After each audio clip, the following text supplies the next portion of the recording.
Yeah, why don't you just speak about vetting, and then we can have Kim speak, and then we'll take some questions after that. Okay.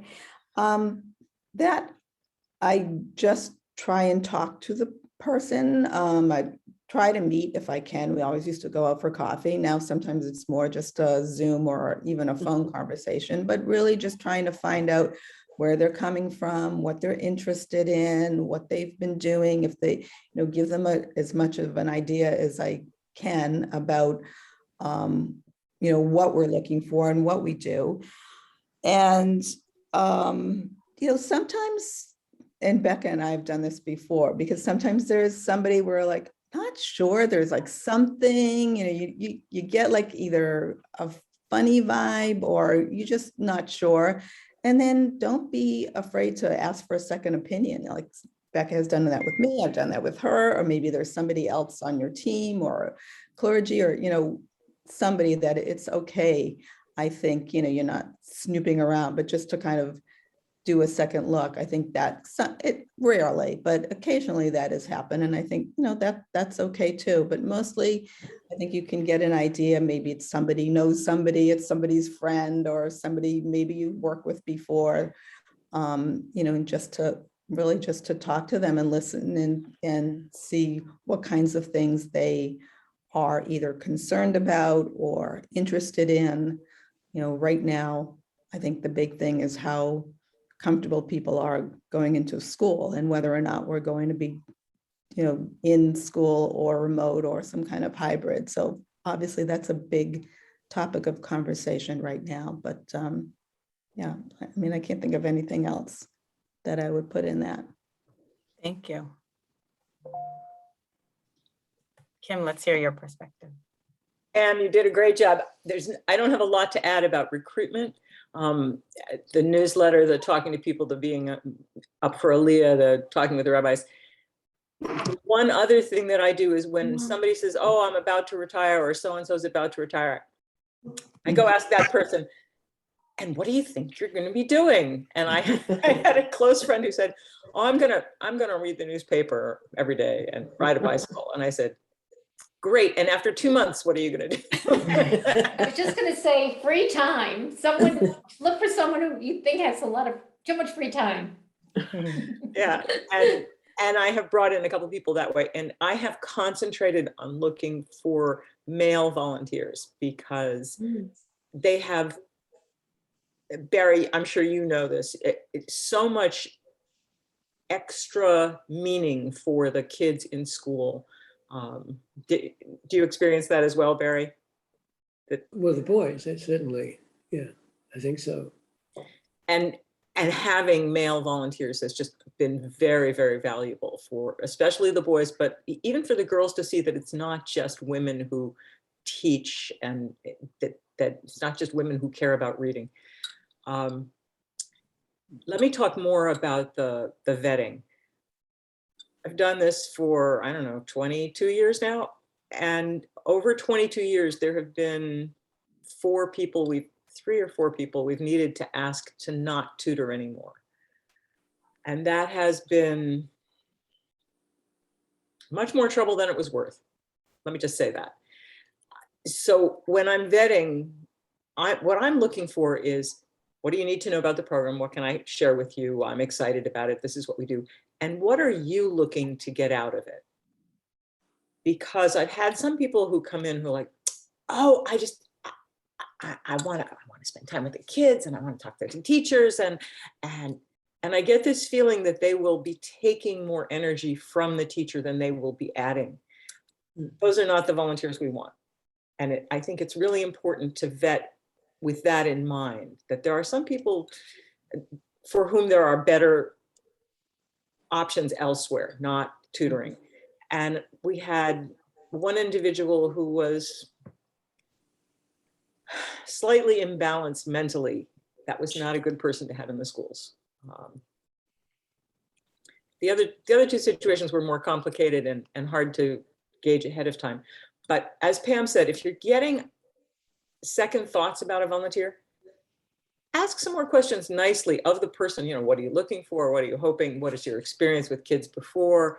and get a better feel for what their personality is and what you think it will look like when they're in the school. Because not only does it put a drain on the teachers, but it can sour the school's opinion of what we do. And so the main thing I'm very careful about is if I don't know the person, I'm much more hesitant to have them become a volunteer in my program.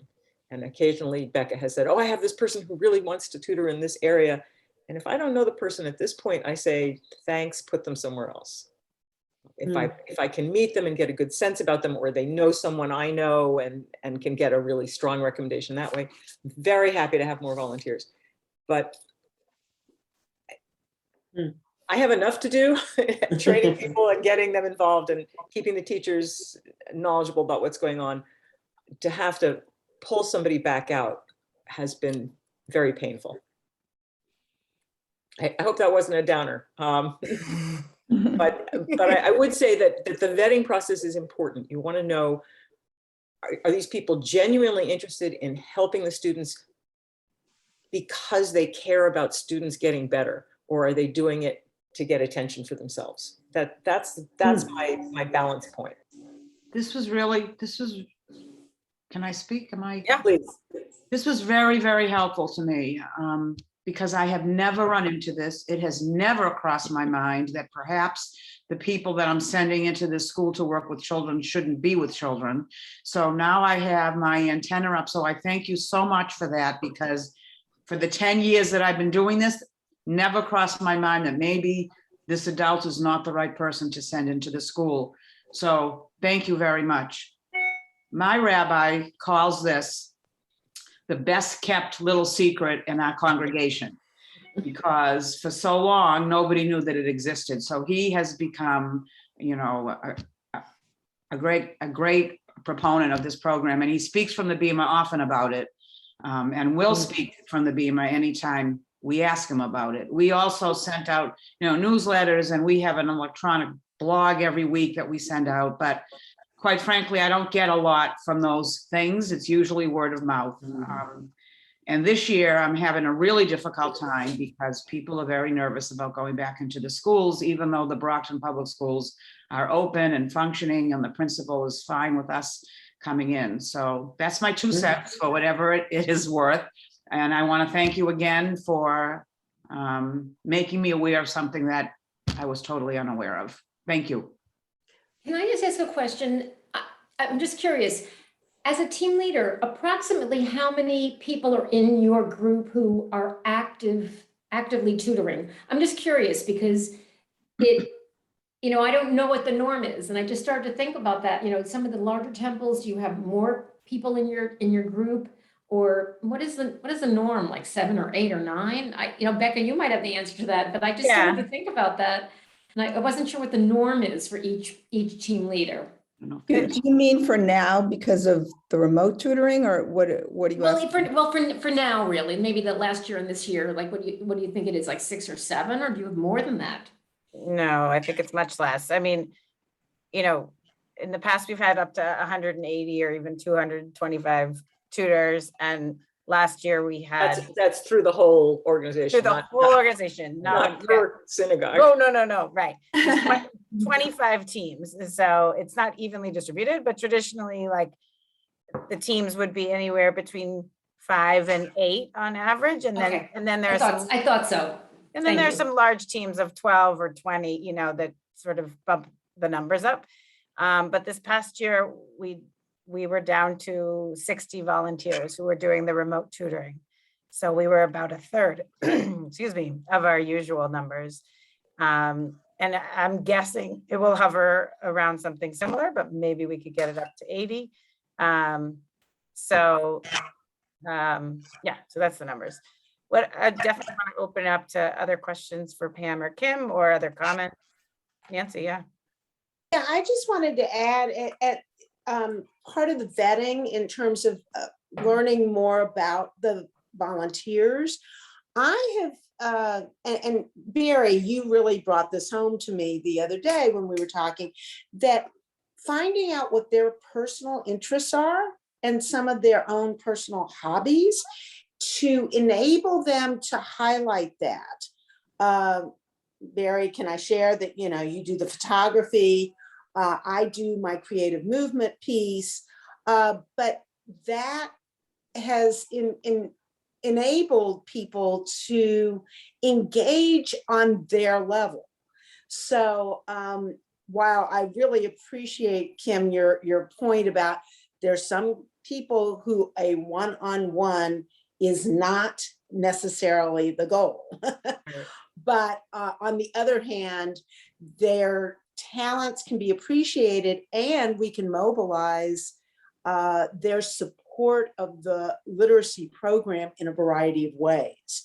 Now, my school also, my contract with the principal and with the teachers really allows that. So it's, you know, I have a couple of people who just have their special art interests, or they like to do baking and they have done some science STEM type stuff in terms of bringing in food, but how did that food get there? So they end up doing nature studies and whatever, which is a very different model. But on the other hand, it's enabled a few people to participate who otherwise would not be able to.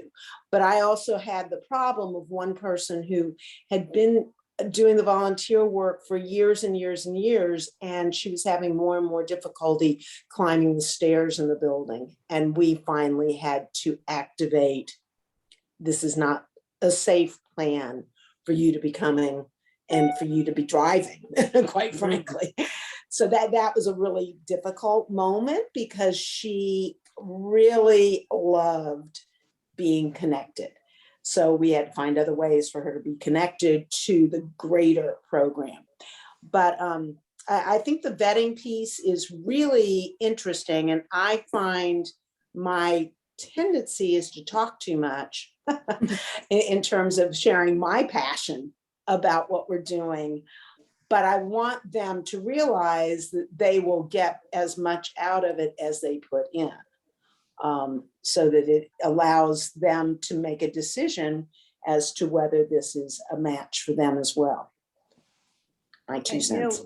I just thought of another thing, and it's a little off, but it's related, that I've also had the experience of sometimes having someone who seems interested, but they're a little reticent and they're not sure. I don't know if I can do this. Like, I've never done this. And especially with the remote pieces, like, oh, I don't know how to do Zoom, and all that kind of thing. So that I found that almost the contrary, that in some cases where I felt I knew this person would be good, but I had to, back them up a little and support them, in different ways. So that's also, I think, part of the vetting, that sometimes we find ourselves in that position. And, this one person, she happens to be a friend of mine, so that's beside the point, but who, I was sort of in that position, and the Zoom thing was not working out, and we just kept at it. And I said, look, how can I support you? And it turned out to be a great match. And she did, she loved it, and she's just so enthusiastic. So, keep that in mind too, that sometimes you get a vibe and you feel like, oh, they're not so sure about it, but it could turn out to be, really surprisingly great. So, that's just another piece of it. I think, as Kim says, there's so many different aspects that you're looking at, but it's just another added part. Let me add on to what Pam just said, that I've had, when people are reticent, that actually is a good sign for me that they don't want to take away too much from the school, or they're not sure if they have enough to, then I can help them figure out what they do have to give. And I actually have a volunteer who's very facile with Zoom and online tutoring, who has agreed to help new volunteers for me. So I've offered that for people who are coming. That can be something we can do this year that might help bring in some people. It was more the other side, when somebody's too eager, that I have to figure out what's going on. Mm-hmm. Yeah, Pam?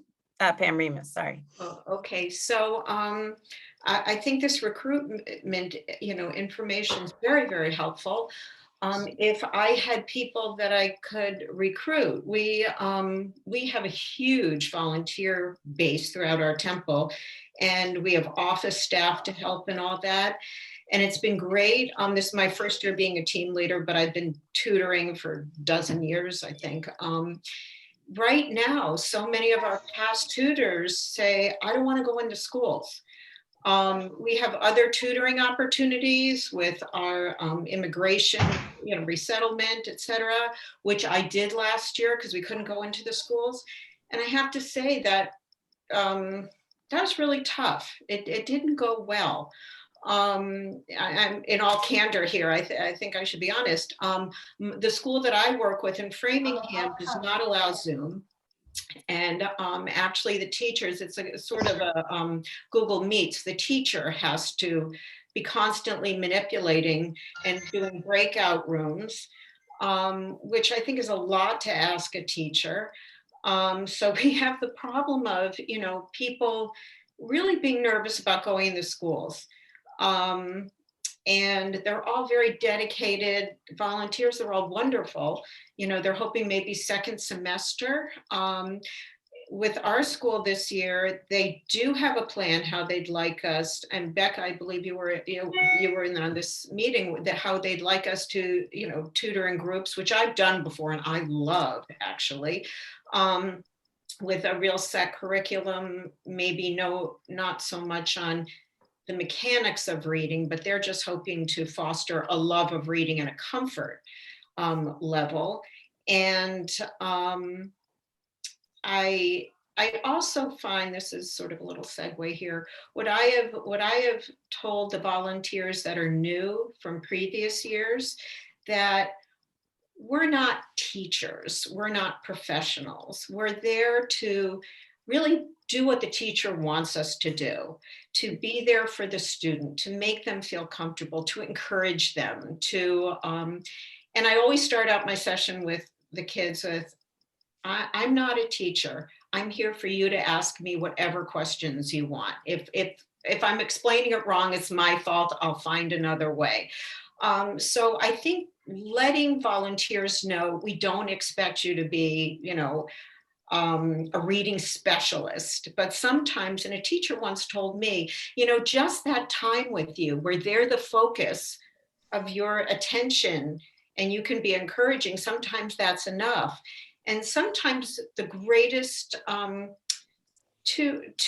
literacy tutors are, I have found the ones when I've talked to other people that have been doing it for a long time, they just love the kids, So, but this year, again, going back, and sorry for going on, my biggest problem isn't, so far, not even getting to vet. It's, number one, getting recruits for a school that non-vaccinated children, et cetera.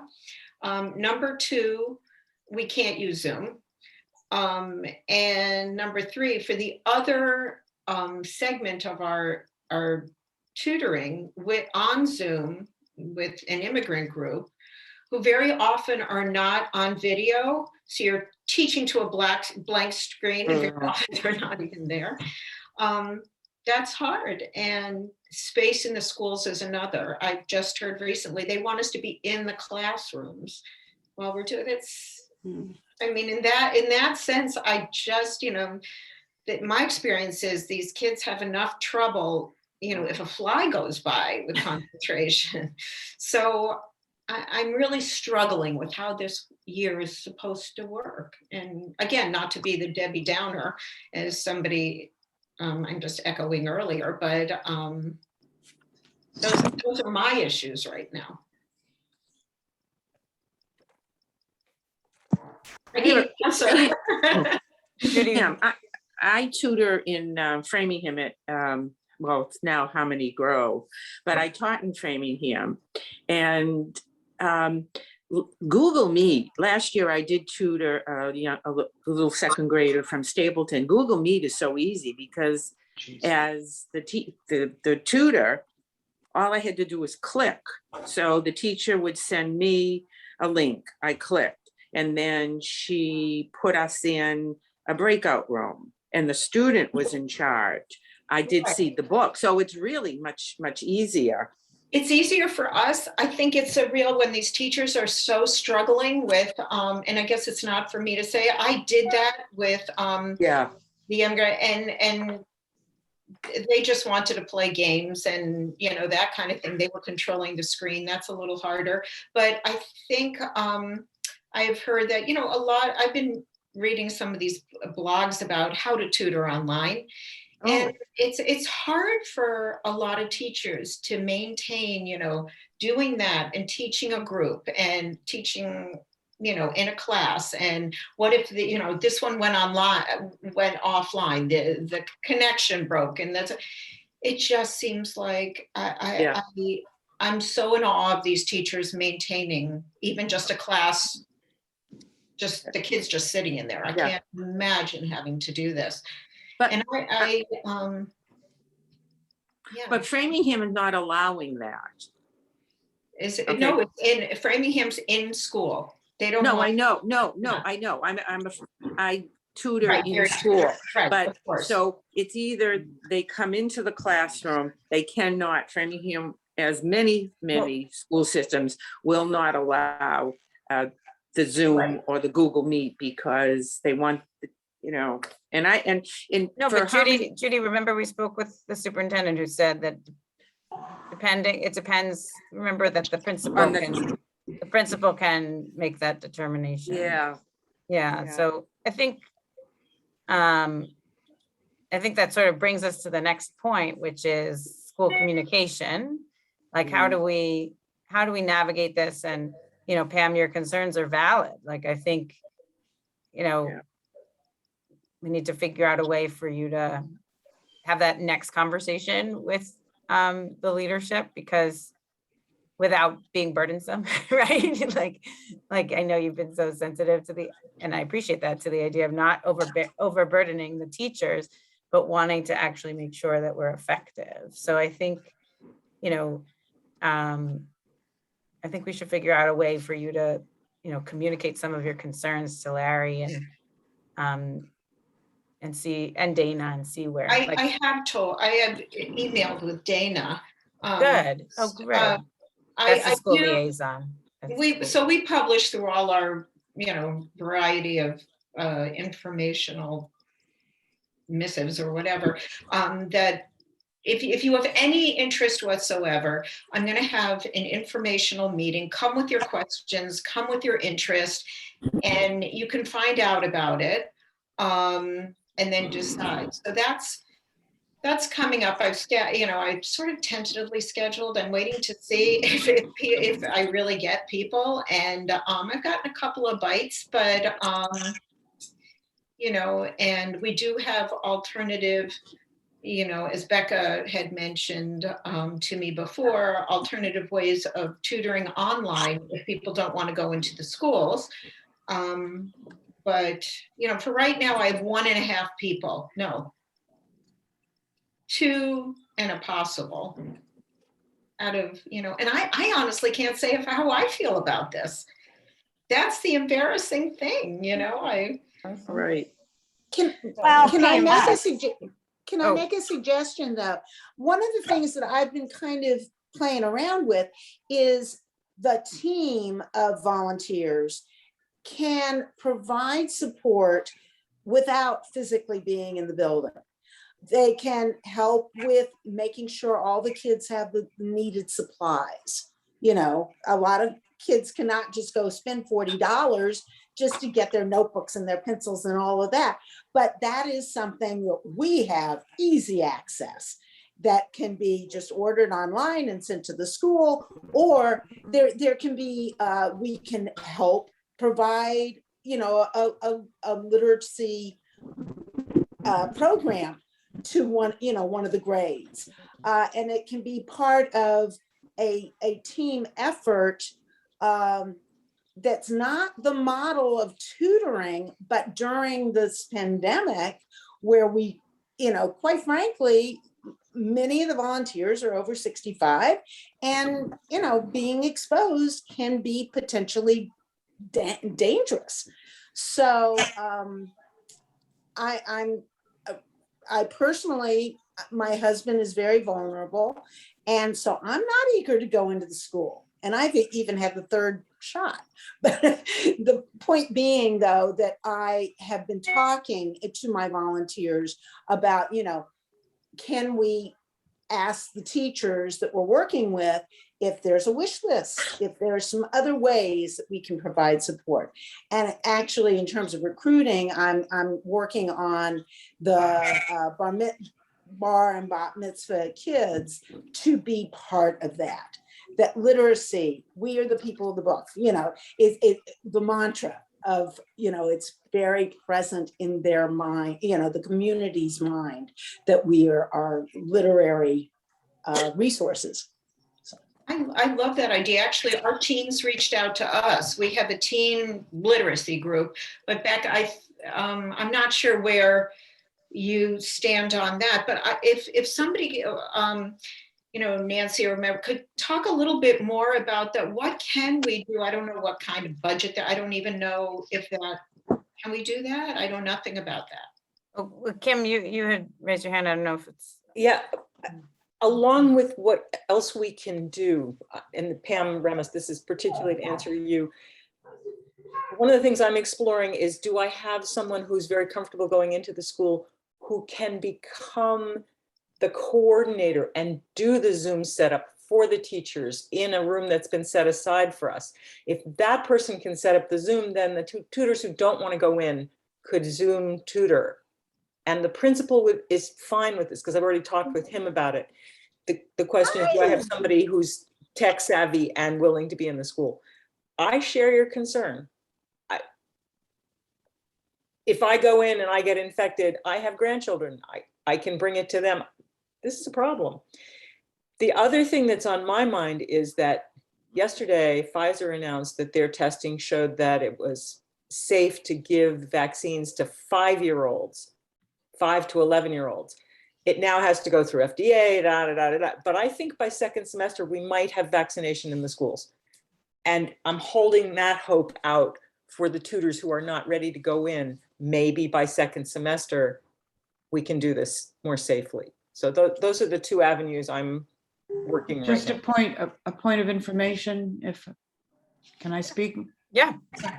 So I don't know how, I'm sure many of you have connections with Israel. So in Israel, all of the 6 to 12-year-olds have been vaccinated probably a month ago with the Pfizer. They've all gotten the adults have all gotten their third booster.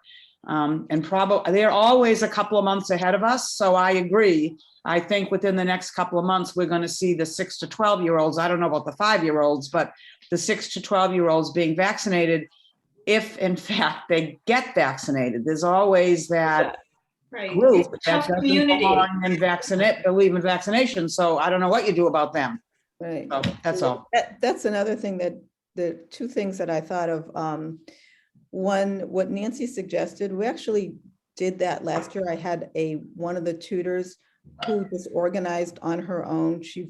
This is when every kid was at home. They were barely even doing anything online. They were at home, and we connected with someone in the school, which worked out to be a wonderful connection because now she's our liaison, but she was a school social worker.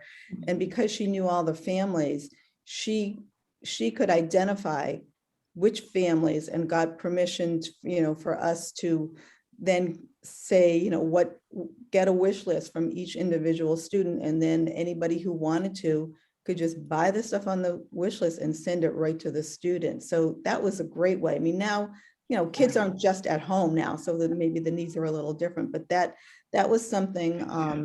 And the other thing in terms of the teen groups, we used to work more closely with the students in the religious school who had a program that they participated in with literacy. So they also would either collect books or, donate books to the schools. That's another sort of bar mitzvah project, sometimes they call it, or part of their, training as part of their school. So it also depends on what is happening with your teen group or your religious school, group. And just the last thing, and I know, Becca, you want to move the No. I do have a concern, and I'm hearing it's giving me good ideas, because I guess it really depends individually on the on the principal and what they decide for the school, because in a way, last year, it was easier because all the kids were home. We did a lot of remote tutoring. We did a lot of after school hours tutoring because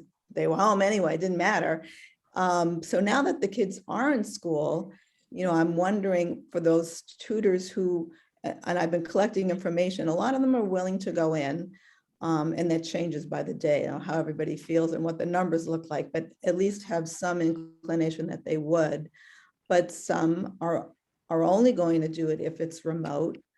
And then is that going to work? Because now they're not doing remote learning. So, as you said, you have to go in and have somebody else set it up, and can that happen? So I do have concerns about that, it's in some ways going to be an extra step that's harder for those who are not going to be going in to the school. And I feel like it's going to be changing. It's, what we do now, next month, it could be something different. The month after that, it could be something different again. So I think I see it as a real challenge for this year. And if I could just say, that's also assuming that everybody tutors at the same time. In our school, it's the teacher determines when you're coming in, and everybody's got a different schedule, which has always worked well because then it frees up some space. I don't even think there is, 5 inches of extra space at the Potter School, which is a wonderful school, but they're not going to let, a kid take their Chromebook and wander off, in some hall, which sometimes we all the time, actually, we're sitting in a hall tutoring, sometimes on the floor, sometimes, if I can grab chairs out of a classroom. And, again, on a Google Meet, for a teacher to have to sort of do that, it's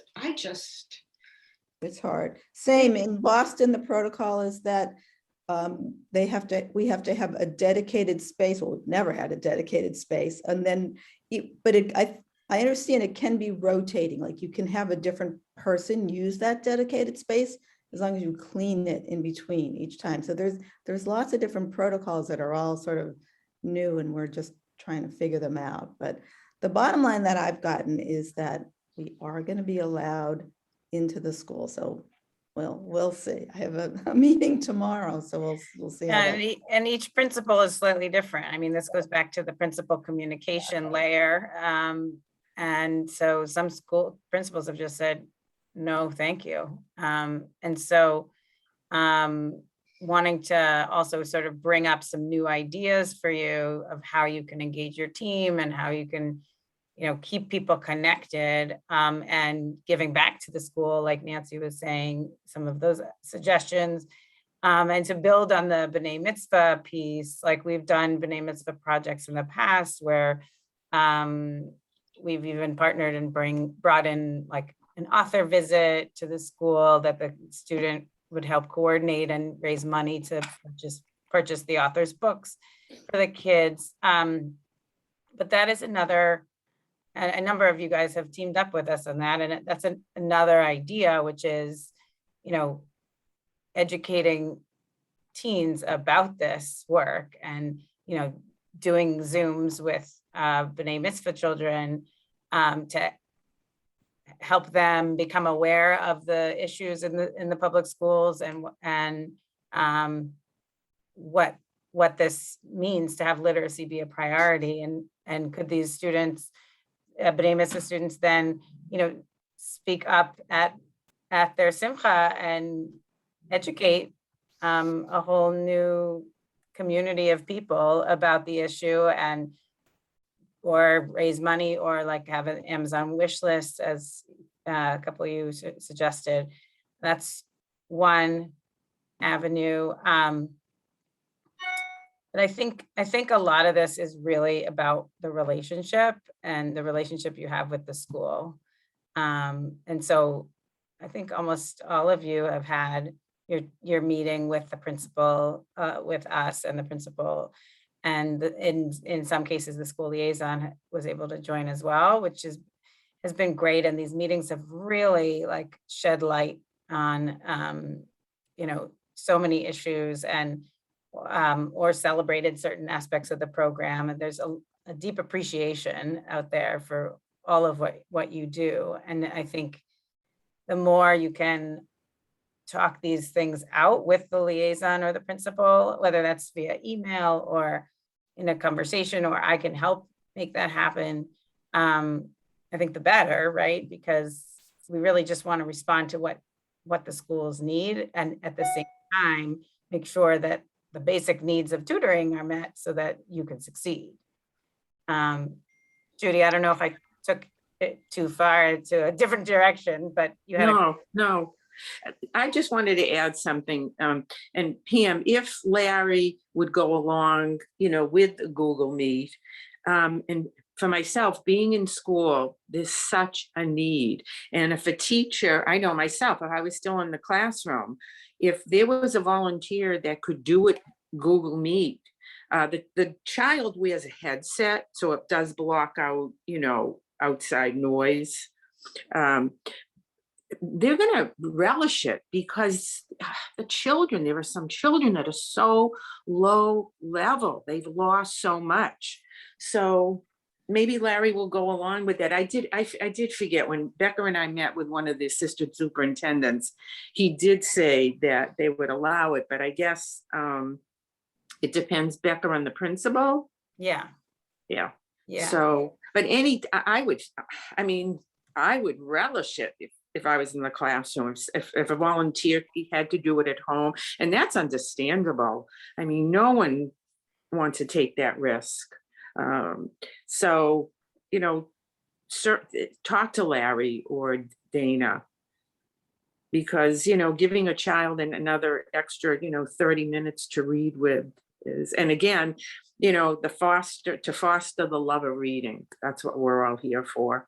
And we had a meeting last week, Becca and Lenore and I, and that's what, Lenore Meta stressed. Yeah, just the love of reading. Yeah. So Becca, do you talk to Larry about that? Do I talk to him about that? I think he was fairly, maybe I was misreading it. Was he fairly adamant that we had to be in this class? In the schools? It's a good question. I can look back at my notes, but I think they just Dana really had a vision for the program at the school. And maybe it's, if they still want you in small groups, maybe it's a small group and you're on Zoom, but it has to be a pretty small group. But I think it's worth mentioning. Yeah. They probably don't want to do both. That's what I've found, is that schools want to do one or the other. It's a lot to manage both, and I get that. But if you go back and you say, like, I've done an assessment of my team and here's the scenario, here's a couple of suggestions of how we could do it, I think they'd appreciate that. And you can say, we still want to respond to the needs of the school, but we need to just meet our population where we can, if we can. And at the same time, you could continue to put the word out and see if there are any people who would want to come into the school. And but I think it's worth reaching out and CCing me, and then giving the option of happy to have a 15-minute conversation if that would be helpful, or, but giving the basics over email is my thought, just so that they know what you're thinking. And I'm sort of, I don't know if that sounds good to you, Pam. Is that? Yeah, no, it does. And if you could talk a little bit more about what Nancy was saying about being able to donate to the school. What is allowed, what's not, what is? So, yeah, well, first of all, I want to thank you, because it seems like we did a little case study on your school, and I hope people found it useful. But for any of you, as you guys go through your years, we can do the same with you. I can support you in this way. And also, like Nancy mentioned that she spoke with Barry, I'm happy to make connections for you with each other, because I think you're the best resources for one another as well. But Pam, you did an excellent segue for us to our next presenter. Before I do, I just want to put a few reminders out there. One is just as you go about this, whether it's remote tutoring or in person, just to, if you could proactively communicate with your tutors about the Corey form and how to go about doing that. There's been a lot of questions about that.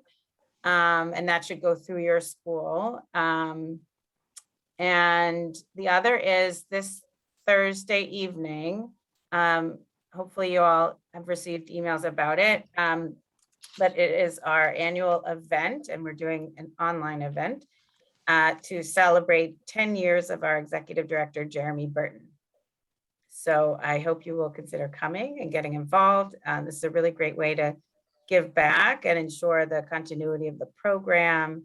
And we have some really cool speakers and different fun pieces to the evening. It will be a short evening, so it's not a long online program. Becca, did you send this email out? It came from JCRC. I can resend it to you, Fern. I'll put that down. I don't think I have it. Yeah, you might not have it. Okay. So with that, I'm going to pass it on to my former colleague, Barry Glass, who's going to share with us how you can get your crew involved and giving back to the schools. Well, thanks, Becca. It's nice to see the GBJCL back in action and see some folks that I worked with when I was in Becca's position many, many years ago at the GBJCL and through my years at Telem at the JCRC. So thank you for inviting me, Becca. So when the Telem program closed last year, it left a gap in the community for service programming. And long story short, I developed a nonprofit that's called Volunteer Ventures Massachusetts. We are a registered nonprofit in Massachusetts and in the queue to become a federal 501c3 tax exempt organization. And our launch project was inspired by a need that I'm sure many of you are familiar with, and that is that many kids don't have desks at home. And when they could study for 1 hour a day or 2 hours a day when they needed to in pre-COVID times, it wasn't as much as an issue when now they were needing to be at home for 6 or 7 hours, perhaps at a desk. The problems were amplified in the homes in which kids did not have a designated study space or a desk. So our launch project, which we started last January, was something called Deskmates. And the idea of Deskmates was that we developed a kit, kind of like IKEA, that has all the parts and the accessories and the fasteners and the polyurethane or the paint that somebody could take home and build in the safety of their home. Because at that time, people weren't meeting in groups, people weren't even going to the store. So volunteering as a group was really not an option. So people would come to our workshop, take a kit, build it at home, and then take it back to us. So fast forward to now, we are about 230 desks into this project. We've worked with many organizations from the Girl Scouts, whom I love because they say thank you with cookies, which is really my motivation for this whole thing. Anyways, so again, Academy, some temples have done them as 7th grade mitzvah classes. I've done them with service projects with private schools.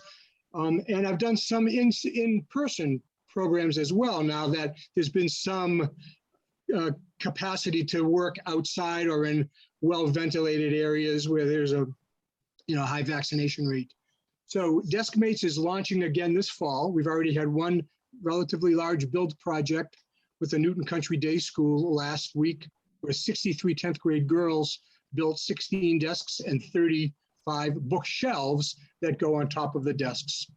So this is a project that when Becca and I had a conversation that perhaps there would be an opportunity for either your temple groups or Chavarot or business organizations to both, to perhaps build desks for the schools at which you are tutors as well. I have a tutoring team.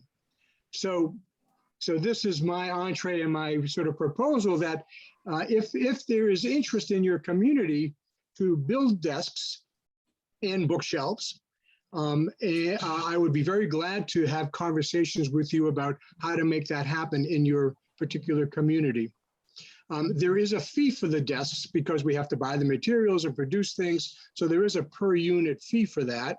But essentially, we're keeping the desks at no cost to the families where they're delivered, and so hence we have to recover our costs with service fees. So, in a nutshell, DeskMates has really helped over 200 kids develop a personal workspace in their home, and the one short story I'll tell about the impact is that one single mom from the Heath school community in Jamaica Plain does not have to sit between her 8 and 12-year-old daughters anymore to keep them from nudging each other during homework and study time. So they have desks in the same room and mom can be in the same space, but really can take a breather from having to referee what homework time is like or what learning time is like. So that's by way of that story. These desks do have an impact on kids' lives. They own their study spaces in a way that they don't own the kitchen table or the couch or their beds. So if this is something that's of any interest to you, I'm happy to have the conversations with you and work with your community to put something together. And again, it's also a project which hits a sweet spot of parents doing a very tactless, hands-on project with their kids. I can't tell you how many parents said that they try to do things with their kids and it doesn't always work, but what 10-year-old doesn't want to mess around with a drill or a power splitter? There is a requirement for some power tools, but certainly not cutting or in dangerous operations like cutting materials. That's all done in our workshop, and the builders get a kit with all of the materials that are required for the desk and bookshelf making. Thank you, Barry. Yeah, I think the key to this for you all would be to be able to mobilize your synagogue communities in a new way, and your existing tutor community, right? So for those who aren't comfortable going into the schools and if they want to do something, but it might not be the same people, right? And not necessarily, if you're a tutor, it doesn't necessarily mean you're interested in building.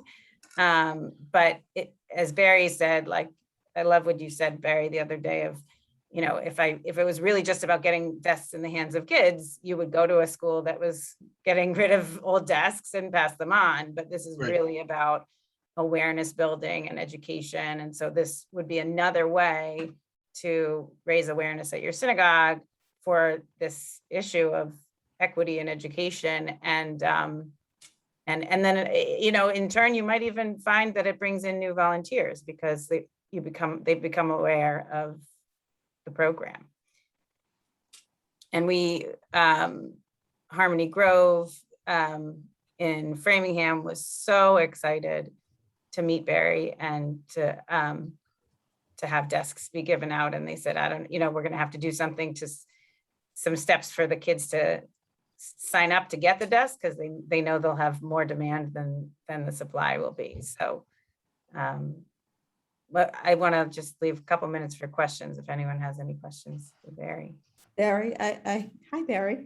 Hi Pam, nice to see you. I just for clarification, one question. The opportunity for volunteers, is that to do the building or to do I understand about raising awareness, that's one thing, but just the specifics, or do the recipients build it themselves or they do it together? Like what are the different opportunities for volunteers to actually do besides just promoting and awareness? I get that part. Sure. So in this context, the volunteers that we're reaching out to volunteers to be the builders of the desks, okay. Whether it's parents with their teens or youth groups or whatever. We're also expanding the idea of a learning space. So if there was an opportunity to perhaps collect school supplies in a backpack to go with the desk, or for books to be part of the bookshelf that sit on top of the desk. I think that's another opportunity to engage different parts of your community in this whole setting up of a personal workspace project. I love the idea of actually the recipients building the desks, but that's relatively complicated.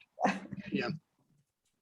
Yeah, so it's really harnessing the volunteers in the community to do the building and the putting of packages together. Okay, got it. Thanks.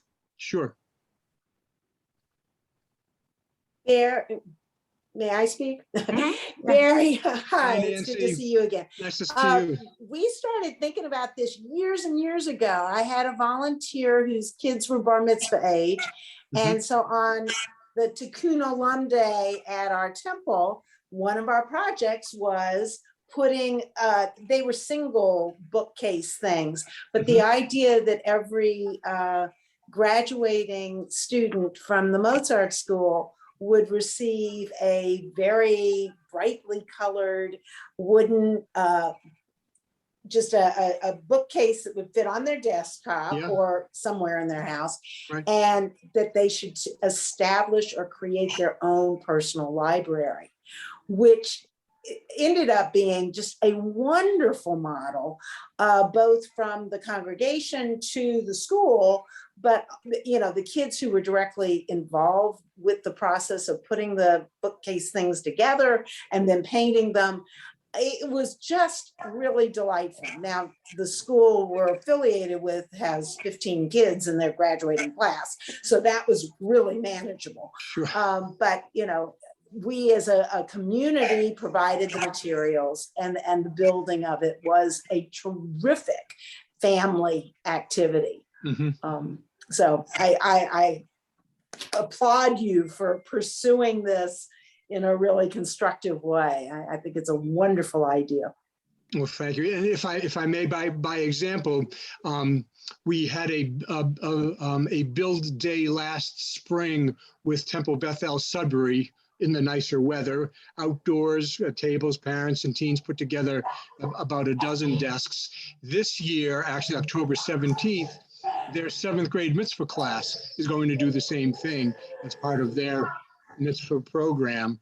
And they'll donate the desks actually to the Harmony Grove School in Framingham. So and you're right, Nancy, I don't know any kids who don't at least appreciate learning how to use a drill or the opportunity to work with a drill. And really the desks are very relatable projects for kids, for sure. Barry, where does the funding come from? So in order for you to buy the supplies? Right. Well, I've done my own fundraising at this point to community groups and individuals. And that provides some funding, but the desk materials do cost something. And so when I work with GAN Academy or Temple this or Girl Scout group that, they fund the per kit cost for the desks and the bookshelves. And with the increase in lumber prices at this point, the desk kits are running $70 per kit. And that includes all the materials, the screws, the drill bits, the polyurethane to complete the project. And the bookshelves are running $30 per unit. I hope when we started, it was about $50, but lumber prices have just skyrocketed. Thank you. I don't know if Becca's had a chance to share the designs, but they are interesting looking desks, and they are the natural finish is a nice wood finish. It's relatively attractive compared to a mass-produced plasticized sort of thing, and it's got a nice cubby to put things in as well. Yeah. If you're talking about using it with bar mitzvah kids, do they each need kind of an adult working with them? How straightforward is the assembly process and everything? Do you need an adult per child, or can you have, 3 or 4 kids working on it and one adult who can just, or older teenager, what have you, who can just, help the kids? I'm just trying to get a sense of how challenging this whole effort is? Sure. No, that's a key question. And the answer is it depends. And if they're teenagers, 16, 17, 15 even, they can figure it out in some ways with supervision. And when I do an in-person event, there's myself and there's one of my volunteer coaches who comes with me depending on the number of builders that will be there, but we provide the supervision for it. I would not turn a 7th grader loose with one of the kits without adult supervision. It was definitely something that needs to be supervised and watched over in order for it to be done well and safe. I also have a video of the building that helps you see the steps in advance. So that's something that I highly recommend that people see before they do the assembly. But surely it's something that does require an adult eye or some more sophisticated thinking about how do these things go together. Thank you. You're welcome. Thanks for your question. Thank you, Barry. Thank you, everyone, for joining today and for being open to these new ideas. And if anyone has ideas, you can bring them to me and I'll share them with other people similarly as we did today. Thank you, Barry, for coming. Thank you, Kim Of and course. Pam Thank you. for presenting, and Pam Remus for letting us dive into your situation and help you. Yeah, I think we're at the end of our time, and I really appreciate everything all of you are doing to support your tutors and the schools. Can Yes. I ask a quick question? Sure. When I have new recruits, I've been linking them immediately to your site and then assuming that they register. Can we get any feedback, or do I need to follow Yeah. up somehow? Because I don't, I'm kind of working here in the dark as to sometimes they respond to me and sometimes I don't. So Right. Yeah. Just I can send that out to you, like who's come in through you, but more often than not, they say that they're not affiliated with a team. So then I don't know that they've come through a specific synagogue, which is confusing. Okay. If you can give me a heads up of I sent so-and-so your way, like, Okay. Becca, that's great. Mhm. But I will also send you an email to anyone that I Yeah. believe from your potential team or whatnot. Yeah, Okay. Judy? Becca, can you send out Barry Glass's information for everybody? Oh, yeah, I'm sorry. I thought I said that. I'm gonna send Oh, out, okay, I didn't hear, I Yeah. walked away for a minute, oh, so I'm I'm gonna sorry. send out like, no, I might not have said it. I don't know. A one pager and then some photos of the desks. Thank you. Yeah, And absolutely. Becca, you and I communicated about this, but you said you're going to be sending out the actual invites to each group's participation in some of the training. So you haven't done that yet, right? So I just sent on Friday, I sent out an email to anyone who's new, who signed up, or anyone whose email I have. And I informed them of the 3 trainings. And I put it on their calendars. I've only had one person decline one meeting, but it's probably a schedule conflict because she accepted another one. This is the first time I've tried this, and hopefully it will be helpful to people, to just the new people, because the 2 sessions that you might have read about in last week's monthly, and then an orientation, those 3 are what comprise the volunteer training for this year. And we're going to record those sessions as well, so that if more people sign up later, we can send them the link. We'll still do a live orientation for them, but there's going to be some really excellent, I think, presentations by folks from the Framingham schools on their social emotional curriculum that they're using, and on equitable literacy from the Boston Public Schools, which is their new path towards getting back to an old habit of using science-based research on how to teach literacy and really level the playing field in some way. And that information has gone out to anybody who has registered as a Yeah. volunteer, not just new people, but everyone gets that, right? Right, everyone gets that. The two links seem to have been swapped by mistake on the monthly email, so please don't be worried. They're just flipped. But you can register for them. You'll see the title. But yeah, there is a registration form. Just to clarify, so anyone new needs to come to 3 sessions in October. All of those are now on the person's calendar, which means that in the calendar invitation is the actual link. So anyone who's returning will need to register, because I'm not putting this on everybody's calendars. I'm not making the assumption. But did they get a copy of the same email for the new people, but they don't have to register? Correct. They don't have to, new people do not have to register, but if they do, that's great. They'll get the link twice. That's all, which is good. Because we had gotten an initial email, but some of the sessions were still TBD. So can you send out a copy to us, what you sent out to the? Yeah, I can forward that to you. I was thinking. Oh, good. Okay. Yeah. I'll do that. Rebecca, do you want some of us to attend the orientation one, or that's? Oh, yeah, that would be Because great.